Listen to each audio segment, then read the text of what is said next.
This is Unit 7, Part 1. We're moving on to the second part of the cardiovascular system, which is focusing on the vasculature.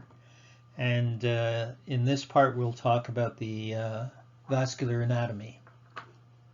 The blood vessels, as you know, it's essentially a closed fluid transport system which has a heart as a pump. It begins and ends at the heart. There are three major types of blood vessels. There's the arteries on the arterial side, the capillaries where you get gas exchange, and then the veins on the venous side of the vasculature.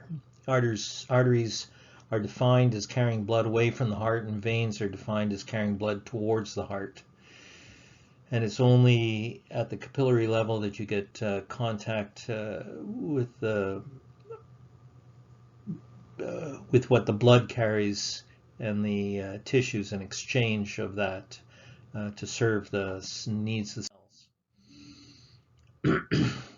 The arteries and the veins are composed of three layers or tunics. There's the tunica interna, sometimes called the tunica intima, the tunica media, and then the tunica externa, which is sometimes called the tunica adventitia. The lumen of the blood vessel is the space inside that contains the blood tissue itself.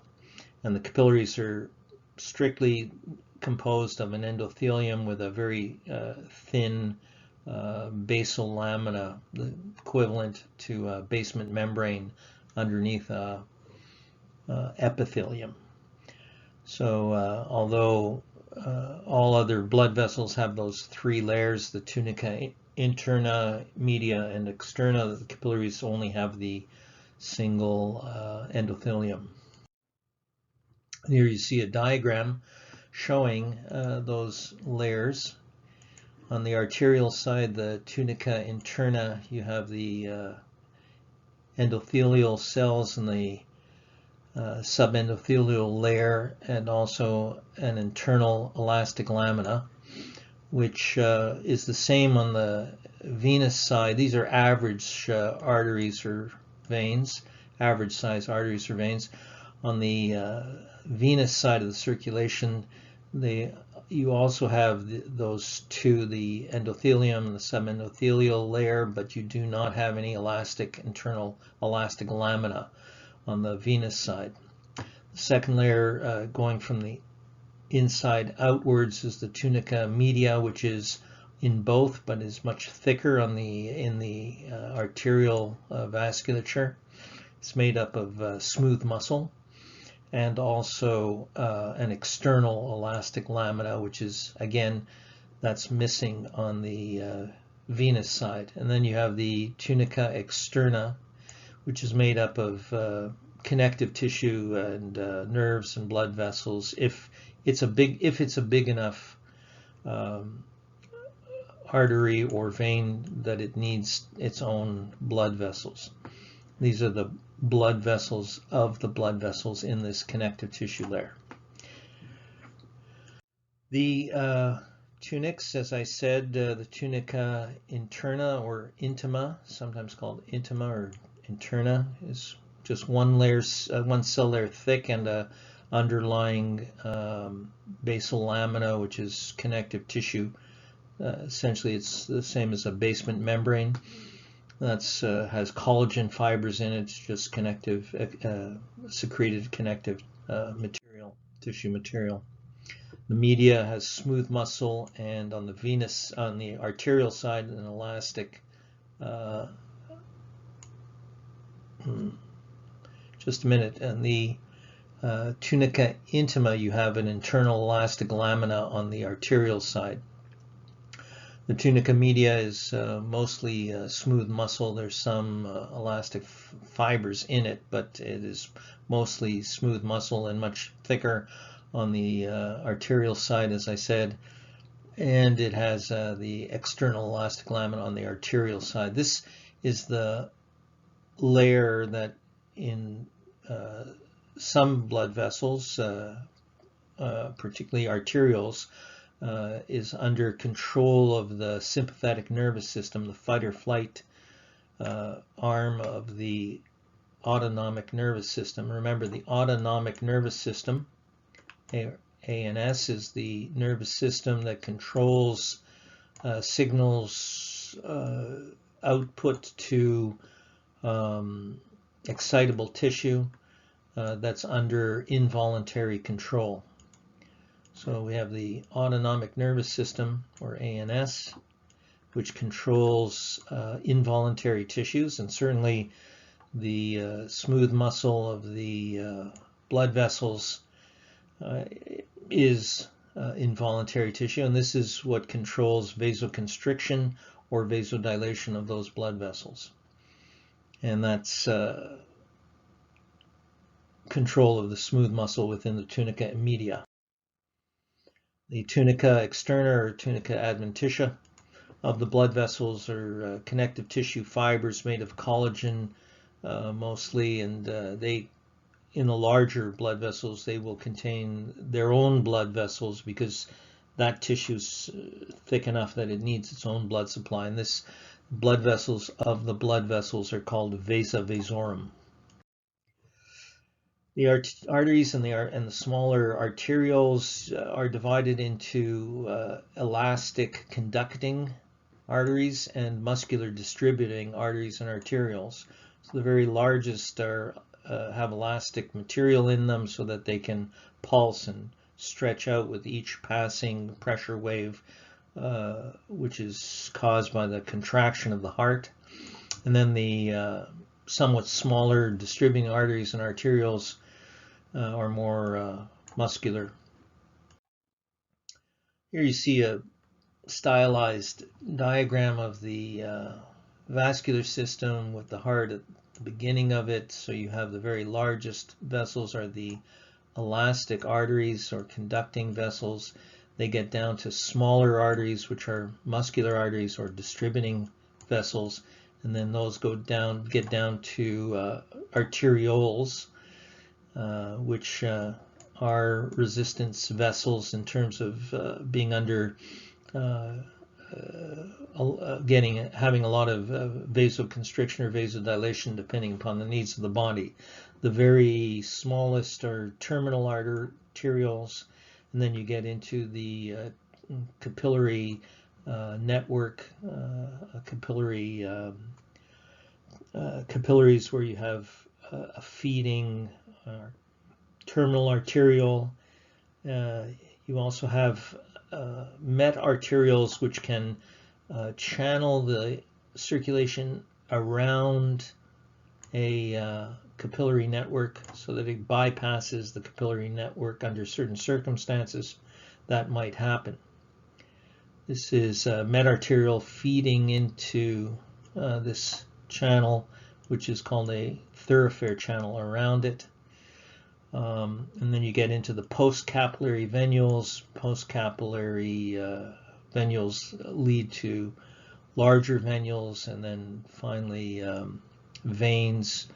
And now you're into the larger veins, and these are considered capacitance vessels, which I'll describe later, and goes back to the heart. In some places, I shouldn't have drawn, it's not here. In some places you have these connections that go straight across and completely bypass these networks, and these are arteriovenous anastomoses. We'll talk about that in a little bit. Okay, so the largest elastic or conducting arteries, these are the thickest walled, largest arteries near the heart. They include the aorta and its major branches, and all of them essentially are carrying the major output of the heart.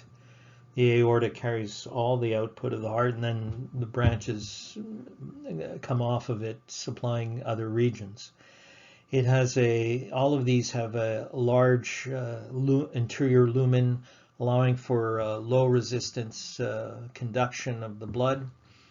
And they have elastin material in all the three tunics. They can withstand and smooth out very large blood pressure fluctuations that occur each time the heart contracts and then relaxes in systole and diastole. So you have, a large pulse pressure, and then it subsides, and then another one. But it's not on and off and on and off. It's more smooth transition, higher and then lower and then higher and lower between systolic pressure and diastolic pressure because of the elastic stretching of these large arteries and their recoil. It allows, in this way, blood to flow fairly continuously through the body.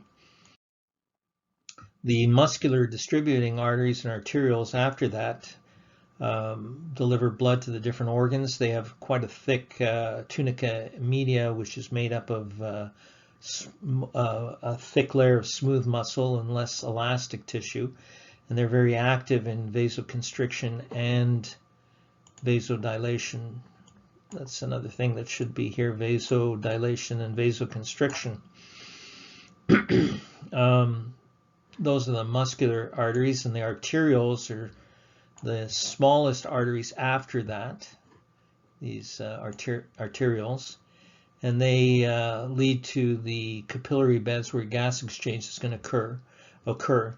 These can control flow into capillary beds. You can get more or less flow into different capillary beds in the body depending upon the physiological needs of the body at that moment, and that is controlled by these arterioles through vasodilation and vasoconstriction. For example, and we'll talk about this later, but just for example, if you have if the body temperature is dropping, you will get constriction of the arterioles that lead to the skin, so that there's less blood flow into capillary beds in the surface skin, so you don't lose as much heat to the outside. Or another example, you can get vasodilation of the arterioles that feed into the capillaries serving the small intestine after a meal, when you want to have a lot of absorption of nutrients to occur. The capillaries themselves, the smallest blood vessels, only having a tunica intima 1 cell thick. They are really tiny. The lumen inside is quite tiny, only enough usually for just one red blood cell to pass at a time, and often the red blood cell has to actually bend somewhat. They're fairly flexible. They have to bend a little bit to get through them. There are in some areas on the outside of the capillaries, not as a complete layer, but there are a few cells that help to stabilize the walls, and they're called pericytes. The capillaries, depending upon where in the body the capillary beds, depending upon where in the body they are, there are different types. There are in fact 3 structural forms of capillaries. There's the continuous, fenestrated, and sinusoids, and we'll go through each of these. This is a diagram of the continuous ones, where you see the paving of endothelial cells lining the interior wall, and then just outside of that you have the basement membrane, sometimes called a basement lamina, which is just connective tissue fibers that help strengthen the blood vessel. Between the endothelial cells that line or pave the interior of the, and there's a nucleus of one of them. Between the endothelial cells in continuous capillaries, you have a tight junction that forms the boundary. Here's a boundary between, this is a boundary here between 2 endothelial cells. There's another one there, you see. Here's another. So you have these tight junctions. You can see red blood cells in this diagram flowing through a single file, essentially flowing through the capillary, and you have the occasional parasite on the outside. It's not a continuous layer of parasites, it's just a few. The continuous capillaries are typically found in skin and muscle tissue. They're in a lot of different areas, but skin and muscle has a lot of them. They have, as I said, an uninterrupted paving or lining of endothelial cells held together by tight junctions. And the clefts or areas where there are small areas or clefts where the membranes are not joined, and that allows for passage of fluid out of the capillary. There is a constant flow of fluid out and actually back in. So at the beginning, towards the arterial side of the capillary network, every capillary network has an arterial side to it, the one side closer to the arteriole that feeds it, and then more towards the venular, it flows towards the venular side. So more near the arterial side, fluids are getting out, not cells, not white cells or blood cells, not red cells normally, and not white cells unless there's some sort of infection in the area. But there is always some fluid flowing out into the tissue, and fluid at the arterial end of the capillary, and back in at the towards the venular end, and I'll talk about that more in more detail later. The continuous capillaries in the brain are slightly different in that they have tight junctions that completely surround all of the endothelial cell wherever it borders the next endothelial cell, and this is what forms what's called a blood-brain barrier, which is quite a tight junction tighter than in any other place in the body. This helps prevent quite a bit of toxins from getting into the brain, and also from less fluid getting into the brain, so there's less chance of swelling from edema, and less likely for any microorganisms like bacteria to get across. Those were continuous capillaries. The next one we'll talk about are fenestrated capillaries. These actually have pores or fenestrations from the same basic word that the French word for windows comes from, fenêtre. So these are fenestrations or pores that are in the endothelial cells lining the wall of the capillaries in fenestrated capillaries, and that's the main difference. And you find these kind of capillaries in particular areas in the body where you have quite active capillary absorption, or where the capillary is acting as a filter, allowing fluid across but filtering it across.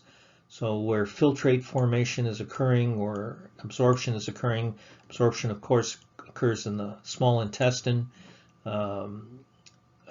Hormones move across from glands into the bloodstream in capillaries and in the endocrine glands, the hormone producing glands in the body, and filtration of the blood plasma is occurring in the kidneys. So that's also a point where you have fenestrated capillaries.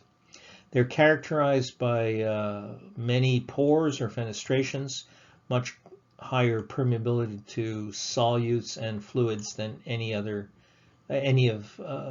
most, not any, but most other capillaries. The third type of capillary beds are the sinusoids, and these are actually literally quite open. They have these large clefts, intracellular clefts between the endothelial cells, so that blood cells can freely leave out of the capillary and go into the surrounding tissues and then go back in. There are certain organs where there's direct access of the blood to the tissue of the organ itself. In these cases, you have very leaky, large clefts or fenestrations, and this is the kind of thing that you find in the liver, where the liver cells, the hepatocytes, have to interact with the directly with the blood so that it can absorb nutrients in that blood or handle toxins, or there's quite a bit of interaction. Also in the bone marrow, you have these kind of sinusoidal capillary beds, because in the bone marrow, lots of blood cells are produced. In the red bone marrow, you have site of production of blood cells, and they have to be able to get into the capillaries. In lymphoid tissues, like the spleen, for example, you have interaction between the blood and the white blood cells found in the spleen, so that you have actually immune filtering of the fluids in the blood. Very large molecules, quite large proteins, and blood cells, both red cells and white cells, can pass between the blood and the surrounding tissue without much hindrance. The blood flows sluggishly, typically, through these kind of organs that have this sinusoidal type of capillary, allowing for the tissue of the blood to interact with it, and in some cases to alter it. That, of course, would be occurring, for example, in the liver, where it's absorbing nutrients from that blood. Sinusoidal capillary beds. Okay, capillary beds themselves are a microcirculation of a network of interwoven vessels. These small capillaries, tiny capillaries, they're found everywhere in the body because you need to have gas exchange everywhere. You have, as I mentioned earlier, these areas where you have shunt around an area. It's called a metarteriole, made of a thoroughfare channel connecting an arteriole directly with a postcapillary venule, so you can shunt blood around. Say if you have an arteriole here and a venule, and a venule here, and in between you have the capillary bed forming this network of capillaries, fan-shaped network of capillaries going across, feeding gas and nutrients and hormones, etc., into the tissues within this. You have some areas where you have a bypass, so that sometimes the capillaries can be squeezed off by small cuffs of smooth muscle, and the blood flows instead around. And that's a thoroughfare channel or metarteriole. True capillary beds will have 10 to 100 capillaries branching between the two, and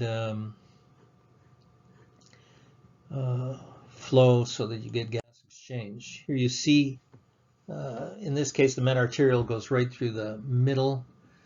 I'll see if you can, you can see this metarteriole is here, and this is essentially a thoroughfare channel allowing blood to flow through. If these sphincters, these little cuffs of smooth muscle, tighten, it acts essentially, the metarteriole and the thoroughfare channel act together as a shunt around the capillary bed, so you can get flow straight across from the arteriole to the postcapillary venule. In this way, you can get a temporary bypassing of tissue, so that there's less blood flow into it, And there are many examples where this kind of system is operating either to increase the flow into an area by dilation and relaxation of these sphincters, or by contraction, tightening of the sphincter, so that there's vasoconstriction and less blood flow throughout the network, and instead the blood flow goes straight across. Here you see an example where the sphincters are closed, and the thoroughfare channel is allowing the blood to bypass essentially most of the capillary bed. This kind of control is important in regulating blood flow, how much blood flow is going through that particular capillary bed. Remember, it's a small cuff, circular bracelet kind of, or cuff of smooth muscle surrounding each of the capillaries that normally would have blood flow through them. They're regulated by sympathetic nerve innervation, can either bypass or flood, when they relax, flood the capillary bed with blood. Okay, this is a summary slide, and it covers essentially what I was talking about. You can look it over yourself. What you should notice is the difference, certainly on the arterial side versus, this is all information about the arterial side versus the venous side of the, this is the venous side information, this is the arterial side information, and comparing the two. You'll notice that in terms of, they all of course have an endothelial, internal endothelium, but in terms of elastic tissue, there's some elastic tissue in the largest veins, but otherwise there isn't. On the venous side, there's smooth muscle also in the large veins and the venules, but not in the capillaries, certainly. This actually is all about capillaries. And the amount of collagen, well, actually, if you look at it, elastic tissue is mainly on the arterial side, much more smooth muscle also. When you look at when you get to the venular side, of the venous side of the circulation, just past the capillaries, you have small venules. These are able actually to allow some fluid and white blood cells to pass from the bloodstream to tissues, but most is in the capillary beds. So postcapillary venules are the smallest venules, and then larger venules have 1 or 2 layers of smooth muscle, not much. And then you move on to veins, which have all 3 tunics. The veins, because of the lower amount of smooth muscle and certainly very little elastic tissue, can act as reservoirs, so they're considered to be capacitance vessels. And they can swell and hold quite a bit of volume of blood, so that in fact about 2/3 of the total blood supply typically is on the venous side of the circulation, as opposed to on the arterial side at any one moment. The veins have a much lower blood pressure and thinner walls than the arteries. They help to return blood to the heart, but they have special adaptations because they don't have much pressure in them, so the flow is vastly reduced. The very large diameter lumen, because of that more relaxed wall, offers very little resistance to blood flow, and they have valves in them that prevent backflow, so that flow is always in one direction towards the heart. If anything happens to squeeze the veins, it will not flow backwards. It will always flow towards the heart. So when you press on those blood vessels, those veins that are closer to the surface of your body, the blood will flow in one direction only. It can't flow backwards. These are one-way valves that prevent backflow. And when you contract your muscles anywhere in your body, it helps push that blood forward. There are some areas that have large widenings in the venous circulation. These are called venous sinuses. They're specialized, flattened, wide veins. For example, the coronary sinus in the heart, and there are sinuses in the brain in the dura. Okay. One thing I haven't mentioned are arterial venous anastomoses. An anastomosis is a connection. There are vascular anastomoses that can completely bypass, not involving any of these sphincter, smooth muscle contraction or relaxation, but just completely bypass. These kind of things are more common in veins than arteries, but you do have arterial anastomoses that provide alternate pathways or collateral channels that can bypass one area and still reach a certain region of the body. More often seen, actually, I think, in the cardiac circulation, so that if there's an artery in the heart supplying, one particular area of the heart muscle, and then you get a smaller artery or arteriole, there are these anastomoses that rejoin like that, so that in case there's a block, for example, here, then downstream can still be supplied with blood. Okay, and the blood flow would go this way around that blockage. This way, if one branch is blocked, collateral channel of the arterial anastomosis can supply downstream area. There are also another type that's an arterial anastomosis. There are also arterial venous anastomoses, which the medarterials or thoroughfare channels are an example of an arterial venous anastomosis by definition, since they can bypass. And then there are also venous anastomoses interconnecting networks of veins, so that you have, similar to what I drew before, if you have a vein, then you can have a bypass like that occurring sometimes. That's the end of Unit 7, Part 1.